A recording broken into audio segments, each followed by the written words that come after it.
Овие денови Берлин беше центар на неколку меѓународни собири на кои меѓу другото беше отворена и темата за македонските НАТО и ЕУ аспирации. Дел од учесниците на овие форуми Берлин го нарекува главен град на неизвестноста, поради неизвестните преговори за составот на идната германска влада. Но никој нема дилема дека каква и да биде таа влада, Германија останува главниот двигател на Европската унија, а се очекува да остане главниот мотор во процесот на проширување кон Западниот Балкан. Но анкетата презентирана на Берлинскиот надворешно-политички форум откри загрижувачки тенденции, а тоа е дека 66% од германците се против проширувањето токму кон Западниот Балкан. За ова беше прашан Михаел Георг Линк, член на германскиот парламент Бундестагот, кој даде интересен одговор дека лидерите постојат за да ги водат граѓаните и да им објаснат зошто ваквиот чекор е добар. Во неговата аргументација се обиде да му помогне и вице-премиерката и министерка за одбрана Радмила Шеќеринска, која исто така учествуваше на форумот.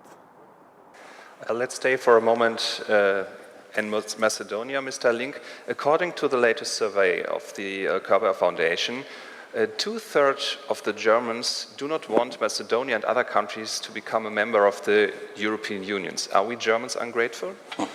Well, I think it's absolutely central to always repeat that Macedonia has this perspective to become member of the European Union, and not only theoretically, but very concretely. If a majority, even if a majority, of course, of people would not want that, it's the responsibility of politicians not to follow the majority, but to lead and to explain why this is important, that this country has and deserves the perspective to join the European Union. The question of why is the West sometimes closing the eyes towards authoritarian tendencies and governance, we have seen it for many years. The weaknesses in the Macedonian society were overlooked, with the expectation that stability is guaranteed, therefore democracy is not so essential. Macedonia has really been a case study that when you give up democratic values, you end up losing both them and the stability that you have counted on. Second comment vis-a-vis building the resilience among different states. I do believe that a very important step that the West can take is, of course, to continue and be very clear about the open door policy. For some countries, NATO, for some countries, NATO and EU. In the case of Macedonia, this was a very strong driving force. And the fact that the EU and NATO really worked hand in hand, and they have sent the same message, they act in and spoke with one voice, really helped us deliver. And the third comment is how can we convince decision makers in Europe and in NATO member states to support future members. I know it's difficult. We have seen some of the results of the polls in Germany, but I think that leaders can use other answers given at these polls. And this is that the majority of European citizens again go back to the question of safety. It's not only Ukraine and the different crises, it's also the migrants, and sending them the message that keeping the countries on the outskirts, in the periphery, making them aware that the door is open and that there is a possibility to join if you meet the necessary criteria, I think can add to the stability of the continent. And this is an argument that we can use, but this is definitely an argument that European politicians need to use, that enlarging EU, enlarging NATO with countries that wish to join is definitely an investment in the stability of both NATO and EU member states. Во Берлин имав шанса да разговарам со ветеранот на европската надворешна политика Елмар Брок, член на ЦДУ на Ангела Меркел, кој од 1980-та е член на Европскиот парламент, а 15 на години го водеше Комитетот за надворешни работи на Европарламентот. Искусниот германски европратеник е очигледно сензибилизиран за тензијата во односите власт-опозиција во Македонија и не заборави да нагласи дека треба да се води сметка за меѓуетничките односи во земјата. Okay, we try to help, but it's always clear. We give pre-accession money, we give advice, but the countries have to do their own job in the economic development, in fighting corruption, in the question of the rule of law, the old classical questions where we have different levels of development in the different Western Balkan countries. How do you see Macedonia's position, having in mind that there is a restartation of the EU process with the new government after the fall of Nikola Gruevski from power? No, I think some reforms were done, and we will see it that this new government might go forward. For sure, I think it must be clear that Macedonia will be able first to solve, to build bridges between the two different camps, but also the ethnic question between Macedonians and Albanians. And this, I think, is a high level of instability of the country. And this, I think, has to done more in a reconciliation process within the country.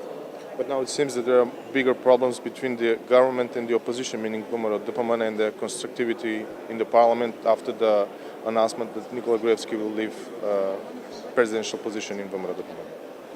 Yeah, I think I said it both. It's both the ethical question and the party political question, and that has to be solved. And I hope that will be in the future be possible between the two different political camps. And because of the new political development, we have to force such an opportunity. 2018, is it realistic to start negotiations? I will support negotiations when I see the results before. Во Берлин беше и екс-бугарскиот премиер Сергеј Станишев, кога во атмосфера на затоплени односи меѓу Скопје и Софија го прашав дали Македонија ќе може да го дочека крајот на бугарското претседателство со Европската Унија во јуни следната година со датум за почеток на преговори со Европската Унија. Аз смятам, че това е нещо много положително, както за България, така и за Македония. Защото това е нещо естествено. Този договор дава възможността да говорим повече за бъдещето, за общите ни интереси, за общи проекти, за това хората да си общуват по-свободно, по-естествено, да имат възможности за развитие. И аз се радвам, че наистина правителството на Зоран Заев пое тази отговорност и в много кратък период време постигнахме съгласие по този договор. Защото ще ви припомня, още през 2006, след това 2008 година, аз тогава като министър-председател на България водих разговори с премиера Груевски. И го убеждавах, че това ще бъде нещо полезно и за двете страни. И винаги се намираха причини и аргументи това да не се реши, да се отлага и да се отлага и да се отлага. И ето, че минаха 10 години. Това показва, че просто предишното правителство не е имало волята да го направи. Както нямаше воля да намери решение с Гърция по въпроса за името.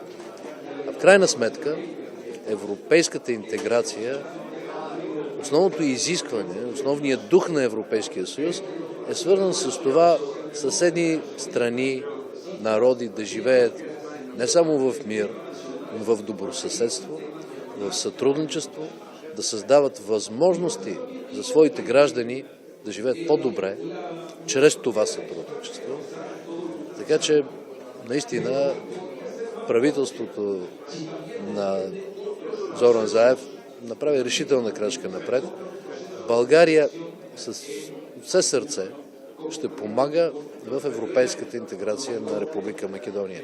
Защото е обидно, че вашата страна, която през 2004 година беше от страните от Западните Балкани най-напред в процеса на интеграцията, изостана толкова много. И това трябва сега да се наваксва бързо. В българското председателство ясно е очертано, че един от водещите приоритети са Западните Балкани. Не случайно в София на 17 май 2018 година ще се проведе за първи път от много години среща на най-високо ниво самит Европейски съюз Западни Балкани. Амбицията на социалистическото семейство в Европейския съюз, заедно с нашите партньори от Западните Балкани, имаме 3 правителства, които се водят от социалисти в Македония, в Албания, в Черна гора, да създадем наистина силна платформа, да се даде перспектива за страните от Западните Балкани за интеграция в Европейския съюз, да се предприемат и конкретни стъпки за икономическо развитие и сътрудничество, така че хората да видят, че не са забравени, че региона има ангажимент от страна на Европейския съюз. 2018 мислите дека е реално Македонија да ги почне преговорите за членство со Европска унија? Аз вярвам, че да, и това трябва да бъде наша цел. Големо внимание во германската престолнина привлече настапот на Константин Косачев, шеф на Комитетот за надворешни работи на Горниот дом на Рускиот парламент. Во краткото интервју за 360 степени, Косачев тврди дека Русија има став за амбициите на Македонија да стане членка на НАТО и на Европската унија, но дека нема да и се меша во одлуката. Mr. Kosachev, how do you see Russian presence in the Balkans? State Department is saying that Russia is maybe meddling with the positions, internal positions of some of the countries that are aspiring to enter NATO or are now members of NATO, including Macedonia. Well, I am not surprised that the United States of America tries to attack Russia everywhere in the world, Balkans included.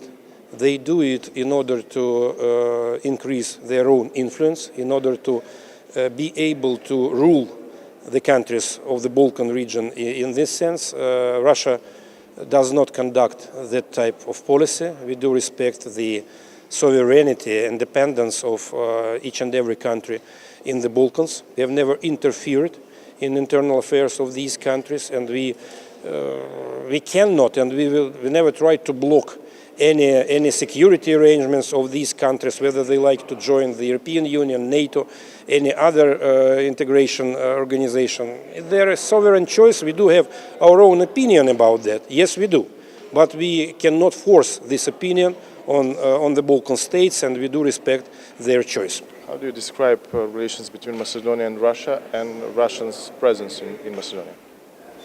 Well, I would have preferred to see much more obvious presence of Russia in the Balkans, Macedonia included. Unfortunately, we are not there well enough, so to say. Otherwise, the bilateral relations between Russia and Macedonia are good. I do not believe we have big unresolved conflicts or problems, and I hope that this kind of relationship will stay for years and ages, probably whatsoever happens in the foreign policy and security policy of Macedonia. Во обид да ја оствари амбициозната надворешно-политичка агенда покрај Шеќеринска во Берлин, премиерот Заев беше на средби во Брисел и во Софија. В понеделник и во вторник во Брисел посредникот Метју Нимиц ги собира преговарачите на прва средба по подолго време. Во очекување на развојот поврзан со овие прашања, од Берлин за 360 степени, Владимир Мирчевски.